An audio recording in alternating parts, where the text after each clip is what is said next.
Hello बच्चों, तो आज हम लेकर आए हैं क्लास 9th के ग्रेविटेशन चैप्टर का एक और वीडियो, जिसमें हम डिस्कस करने वाले हैं एक और नई क्वांटिटी डेंसिटी। तो कॉपी पेन निकाल कर तैयार हो जाइए। मैं गौरव सिंह आप सभी का एक बार फिर से स्वागत करता हूं हमारे और आपके प्यारे चैनल फिजिक्स एम्बेसडर पर। तो आइए बच्चे स्टार्ट करते हैं। जो हमारा टर्म है पहला आज का, डेंसिटी।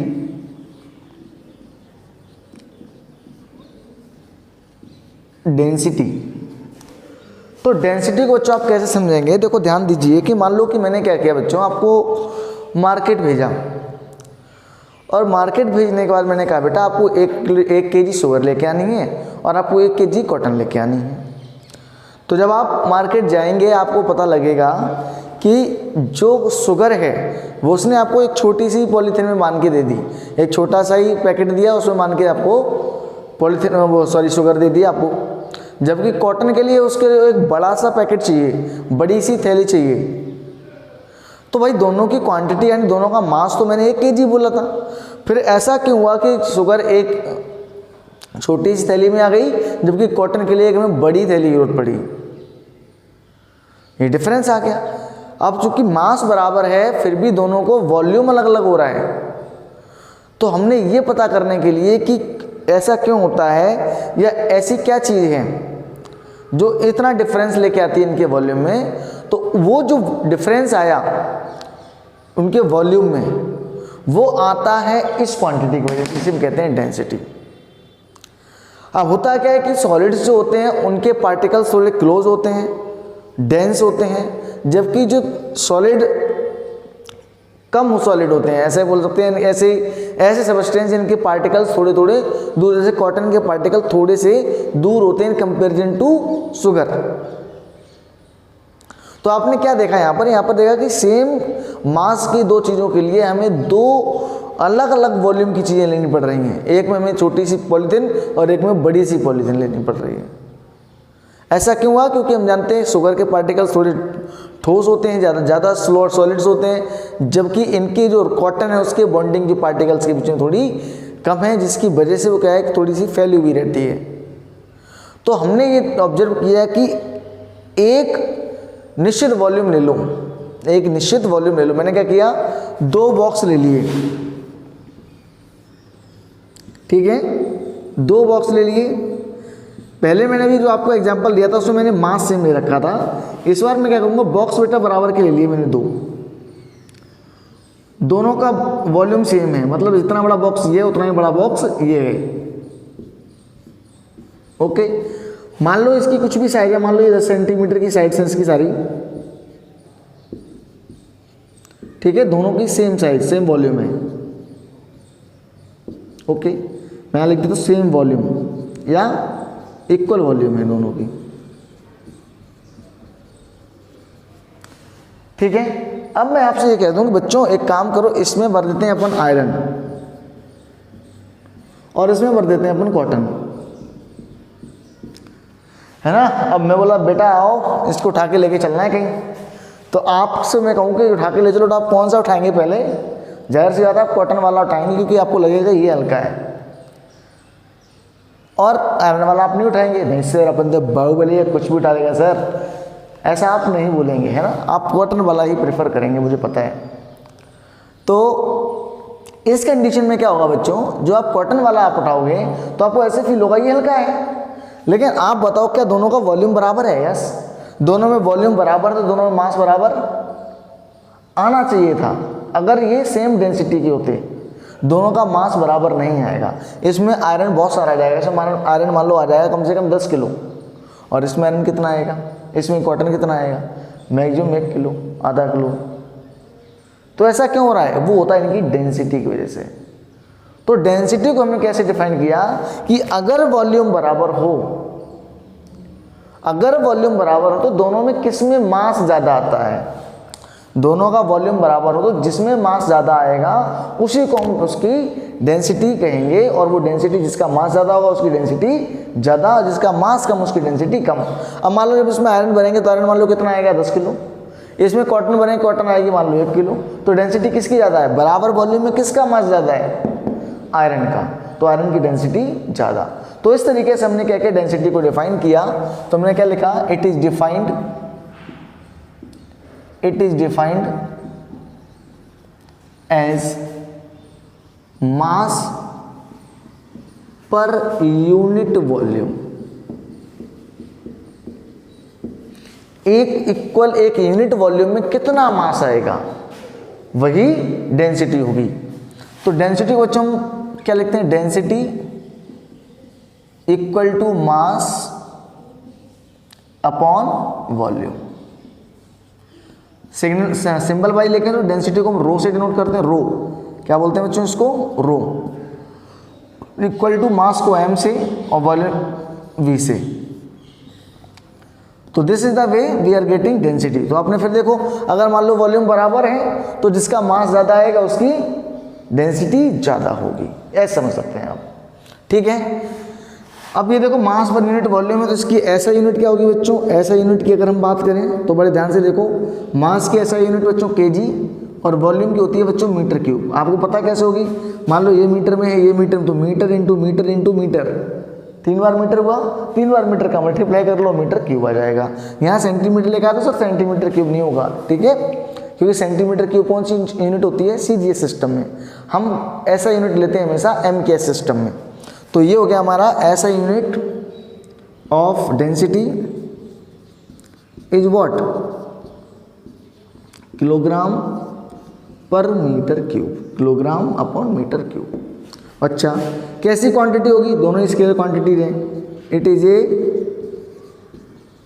ए स्केलर क्वांटिटी, कोई डायरेक्शन की जरूरत नहीं होती। काफ़ी बार बता चुका हूँ मैं कि वेक्टर क्वांटिटी में डायरेक्शन की जरूरत होती है, इसमें कोई डायरेक्शन की जरूरत नहीं है। तो ये हो गया आपका डेंसिटी। डेंसिटी क्या समझ में आया आपको, मास पर यूनिट वॉल्यूम की इक्वल वॉल्यूम या बराबर वॉल्यूम में किसका मास ज़्यादा है वही उसी की डेंसिटी ज़्यादा है, ठीक है। अब मान लो कि हम कुछ एक दो ले लेते हैं चीज़ें जिसकी हमें डेंसिटी पता होनी चाहिए, ठीक है। आप वीडियो को पॉज करके सबको नोट कर लें, ठीक है। जैसे मान लो अगर हम डेंसिटी की बात करें तो जैसे वाटर की डेंसिटी कितनी होती है, वाटर की डेंसिटी होती है बच्चों, हम लेते हैं 10⁻³ किलोग्राम पर मीटर क्यूब। मतलब अगर हम 1 मीटर, इसका मतलब क्या है 10⁻³ किलोग्राम पर मीटर क्यूब का, कि अगर हम एक बॉक्स लें जिसका हाइट 1 मीटर, लेंथ 1 मीटर और विड्थ वो भी 1 मीटर हो, मतलब लंबाई चौड़ाई और ऊंचाई अगर 1 मीटर है तो 1 मीटर क्यूब हो गया। उसमें उस डब्बे में कितना वाटर आ जाएगा, 1000 किलोग्राम। ये मतलब है इसका, 1 मीटर क्यूब के डब्बे में कितना वाटर आएगा, 1000 किलोग्राम। ऐसे अगर हम बात करें एयर की, तो एयर की तो बहुत ही कम होगी, आपको पता है एयर तो बहुत ही कम आएगी, तो एयर को लिखेंगे 1.3 kg पर मीटर क्यूब, ठीक है। अगर हम गिलास की बात करें तो इसकी होती है 2.5 into 10⁻³ kilogram per metre cube. एक और ले लेते हैं मरकरी, जो बहुत यूज होता है क्वेश्चंस में, इसकी होती है 13.6 into 10⁻³ kilogram per metre cube, ठीक है। ये आपको याद हो तो बहुत अच्छी बात है, वरना आपको मरकरी, वाटर और एयर की तो याद होनी चाहिए, ठीक है। तो this is the way how can we learn these things. अब हम बात करते हैं एक और नई टर्म की, इसका नाम है रिलेटिव डेंसिटी। क्या नाम है बच्चों, relative density. Relative density, relative density क्या है बच्चों, रिलेटिव डेंसिटी जैसा कि नाम है तो आपको रिलेटिव डेंसिटी से ऐसे समझ लो कि ये जो डेंसिटी है उसका रिलेशन किसी दूसरे की डेंसिटी के साथ। रिलेटिव डेंसिटी का मतलब है कोई दूसरी डेंसिटी है, दूसरे सब्सटेंस की डेंसिटी जिसके साथ इसकी रिलेशन है।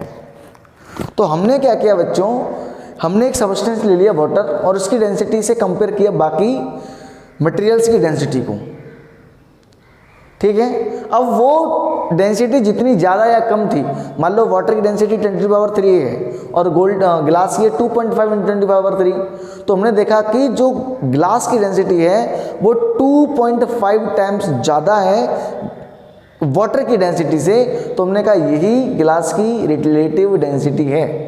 कितने ज़्यादा है? 2.5 टाइम्स। तो मैंने कहा कि relative density of glass is 2.5। तो उसको हमने कैसे डिफाइन किया? It is the ratio of density of a substance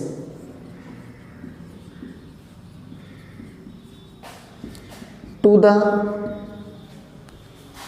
density of water.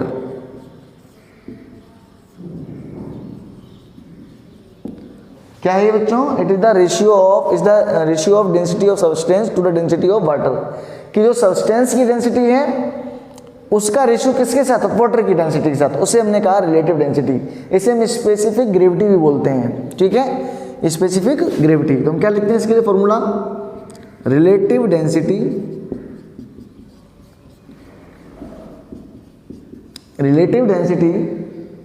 Equals to density of substance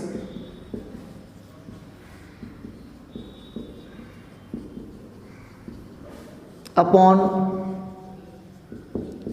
density of water. कैसे ले सकते हैं? Relative density rho relative equal to rho of substance upon rho of water. ठीक है, ये आपको याद रखना है। अच्छा, और देखो हम इसमें क्या कर सकते हैं? हम दे सकते हैं रो रिलेटिव इज इक्वल टू, एक तो हम ये फॉर्मूला लगा सकते हैं। आप देखो कि अगर मान लो कोई एक सबस्टेंस है, उसमें वॉल्यूम बराबर ले लो, जैसे इसको हम क्या लिखेंगे? अच्छा, डेंसिटी का फॉर्मूला क्या होता है? मास अपॉन वॉल्यूम। तो इसके लिए इसका फॉर्मूला क्या होगा? मास of substance upon volume of substance. नीचे इसका फॉर्मूला क्या होगा? Volume of mass of water upon volume of water. ये भी लिख सकते हैं ना, मास ऑफ, इसके लिए भाई इसका फॉर्मूला लगा दिया, इसके लिए इसकी डेंसिटी का फॉर्मूला लगा दिया। अब ध्यान से देखो, अगर मैं दोनों वॉल्यूम बराबर ले लूं, इफ वॉल्यूम आर सेम,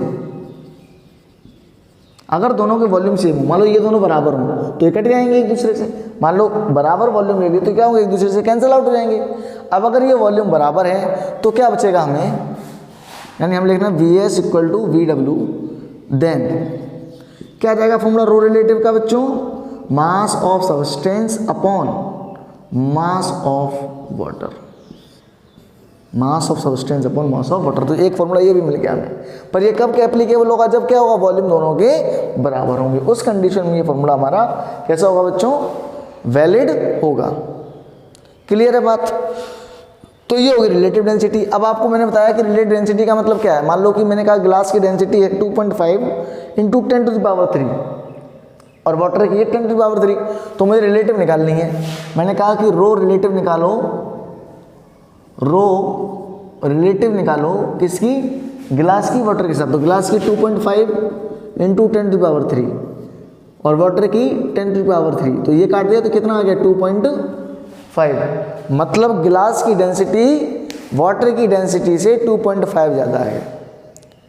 अगर वाटर की 1 है तो गिलास की 2.5 है। ठीक है, अगर किसी की डेंसिटी आती है 7.5, किसी की रिलेटिव डेंसिटी आती है 7.5, तो हम कहेंगे उसकी डेंसिटी वाटर से 7.5 ज़्यादा है, क्योंकि हमने जो बेस सबस्टेंस लिया वो क्या लिया हमने? वाटर। किसी की डेंसिटी 1.3 आ गई तो हम कहेंगे कि इसकी डेंसिटी वाटर से 1.3 टाइम्स ज़्यादा है। ठीक है, तो आप ऐसे समझे रिलेटिव डेंसिटी क्या होता है? रेशियो होता है। किसका रेशियो होता है? डेंसिटी ऑफ सबस्टेंस का डेंसिटी ऑफ वाटर के साथ, या फिर mass of substance to the mass of water if volume are same. ये दोनों चीज़ें आपको याद रखनी है। अब हम बात करते हैं, एक दो न्यूमेरिकल्स करते हैं अपन, ताकि हमें और बेटर अंडरस्टैंडिंग बने इस टॉपिक की। तो हम एक दो न्यूमेरिकल सॉल्व करते हैं। न्यूमेरिकल की अगर हम बात करें बच्चों, तो हम पहला न्यूमेरिकल लेते हैं कि the dimensions of a hall are 50 metre, 15 metre and 35 metre. पहला क्वेश्चन है the dimensions of a hall are. तो डायमेंशंस ऑफ हॉल दे रखे हैं हमको बच्चों। डायमेंशंस ऑफ हॉल में थोड़ा जल्दी करूंगा इनको। कितना दे रखा है बच्चों? 50 metre into 15 metre into 35 metre. Clear है? तो और इसका दे रखा है हमको बच्चों मास पूछ रखा है, mass of air in hall. मतलब एक हॉल है, उसके डायमेंशन ये है 15 मीटर लंबा चौड़ा और ये 35 मीटर ऊंचा। उसमें मास पूछा है कि उसमें कितनी एयर आएगी। ठीक है, आगे कहता है कि इफ डेंसिटी ऑफ एयर, यानी हमें रो ऑफ एयर दे रखी है, कितनी दे रखी है बच्चों 1.3 kg पर मीटर क्यूब। ठीक है, कुछ नहीं करना हमें, तो हम जानते हैं रो ऑफ एयर का फॉर्मूला क्या होता है बताओ, मास पर यूनिट वॉल्यूम। तो रो ऑफ एयर दे रखा है 1.3, मास दे रखा है बच्चों, निकालना है हमको। वॉल्यूम हमको नहीं पता, तो वॉल्यूम निकाल लेंगे हम L इंटू वी इंटू ऐसे करके। तो वॉल्यूम निकालेंगे तो आपको कितना मिलेगा 50 इंटू 15 यानी 750 इंटू 35। ओके, तो एक तो जीरो आ जाएगा यहाँ पर, 35 5 जा 175 और 35 7 जा हो जाएगा 245।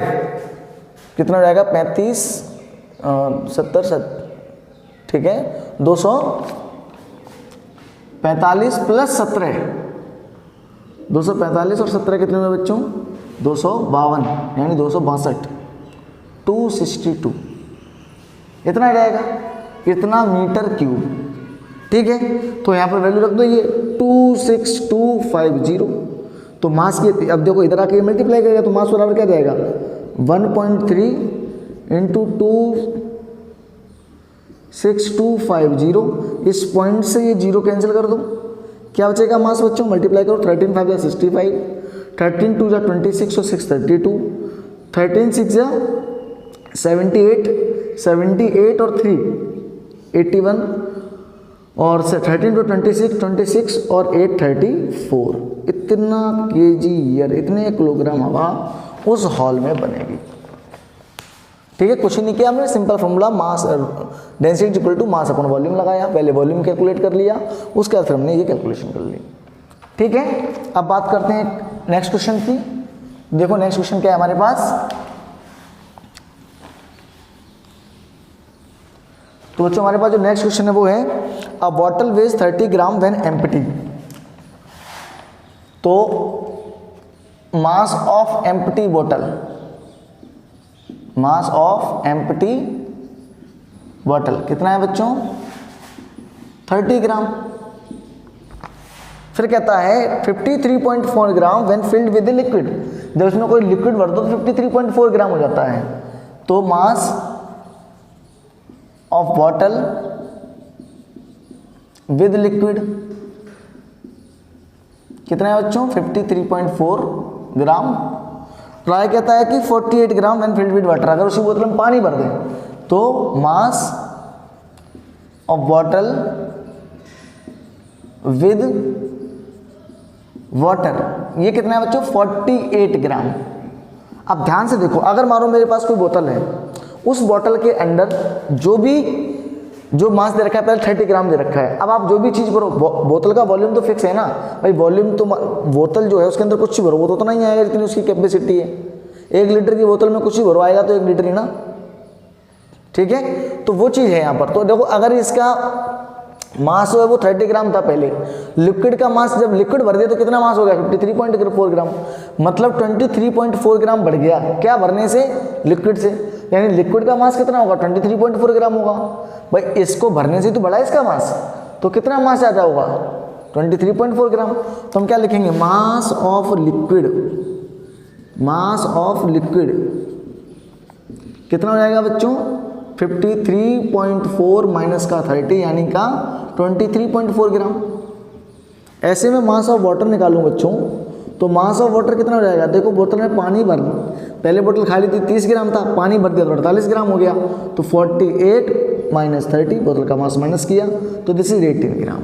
ओके, अब आपसे क्या पूछ रखा है इसके अंदर कि calculate density of liquid, liquid की डेंसिटी निकालनी है। तो सिंपल सी बात है, हम जानते हैं कि गिवन डेंसिटी ऑफ वाटर, और डेंसिटी ऑफ वाटर भी दे रखी है आपको, डेंसिटी ऑफ वाटर दे रखी है बच्चों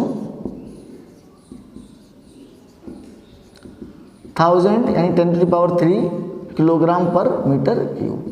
कुछ नहीं करना, तो देखो आपको लिक्विड का मास पता है, आपको वाटर का मास पता है, तो मैंने अभी भी आपको फॉर्मूला बताया कि रो अब देखो वॉल्यूम तो सेम ही है ना भाई, बॉटल का वॉल्यूम दिया वो तो सेम ही रहेगा, बॉटल तो नहीं लेके आ रहे हम।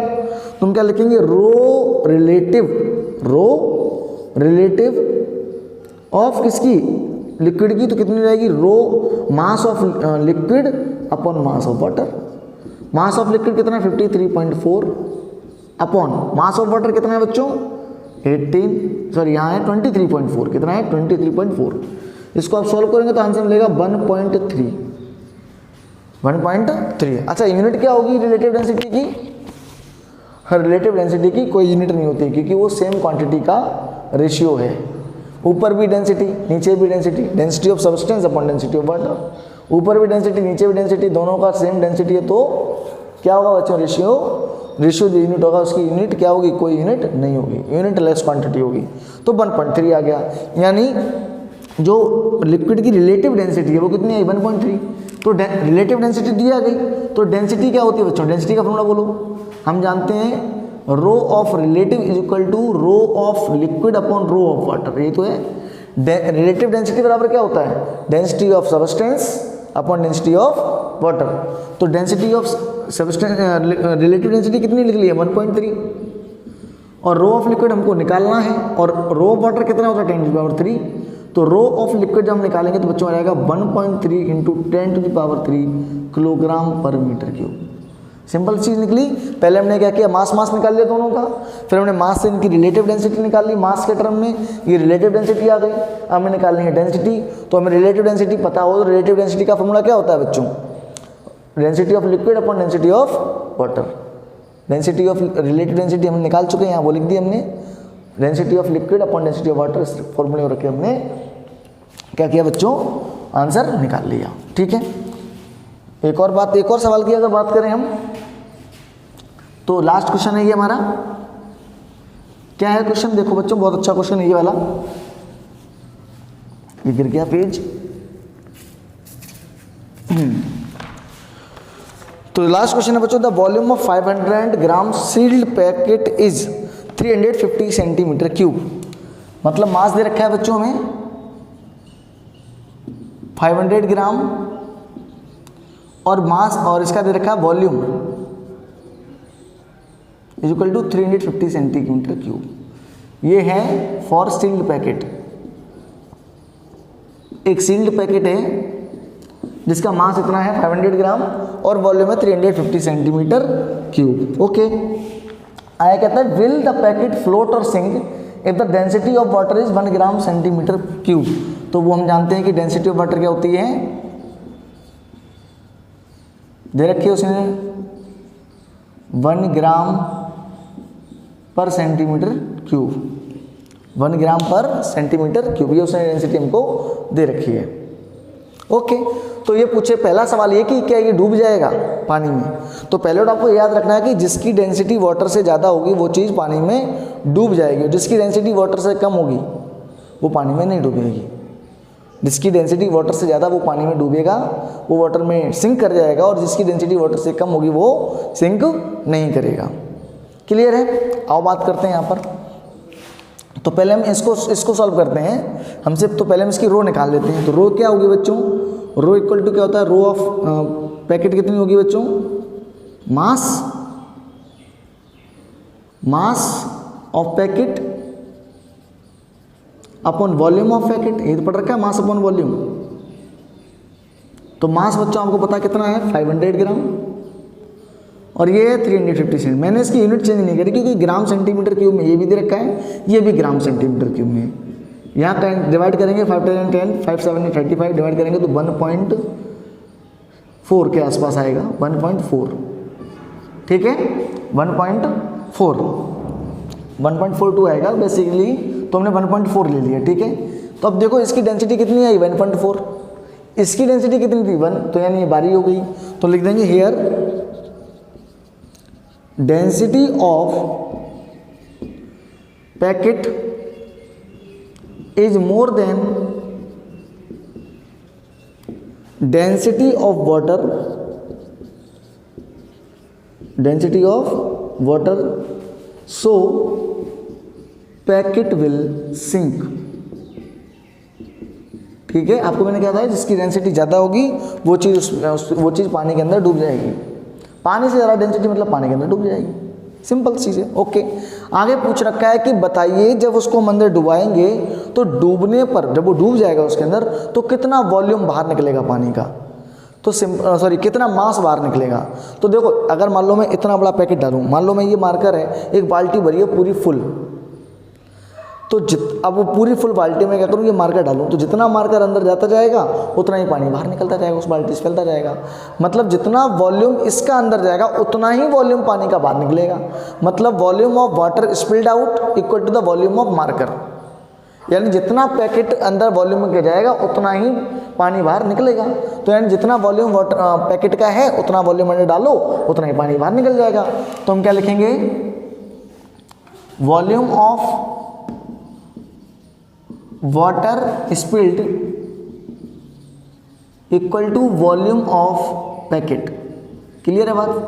तो बताओ वॉल्यूम ऑफ वाटर कितना हो जाएगा, जो पैकेट का वॉल्यूम है कितना है बच्चों, 350 सेंटीमीटर क्यूब। क्लियर है बात? ओके, कितना मास आ जाएगा, तो हम जानते हैं इसका हमें रो दे रखा है, रो ऑफ वाटर कितना दे रखा है, 1 ग्राम पर सेंटीमीटर क्यूब। ओके, तो हम जानते हैं क्या होता है बच्चों, rho of water equal to mass upon volume, mass of water और वॉल्यूम ऑफ वाटर, यही होता है। रो ऑफ वाटर हमें दे रखा है 1 ग्राम पर centimetre cube, mass of water हमको निकालना है कितना फैलेगा, वॉल्यूम है 350, इसको इधर ले आओ तो मास ऑफ वाटर हो जाएगा बच्चों 350 ग्राम। ये हो गया हमारा फाइनल आंसर। ठीक है, तो एक तो ये डूब जाएगा उसके अंदर क्योंकि इसकी डेंसिटी 1.4 है, और दूसरा ये 350 ग्राम पानी बाहर निकलेगा, यानी 500 ग्राम की चीज़ डाल लेगा, पानी कितना निकलना है 350 ग्राम। मतलब जितनी भारी है, जितना मास है उतना मास तो बाहर नहीं निकलेगा, पर जितना वॉल्यूम है वो अपने वॉल्यूम के बराबर चीज़ बाहर निकालेगा।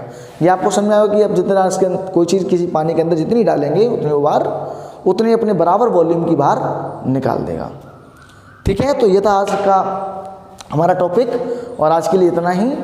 और अगर आपको मेरी वीडियो अच्छी लगी हो तो उसको लाइक, शेयर और सब्सक्राइब जरूर करें। तब तक पढ़ते रहिए। All the very best. Thank you.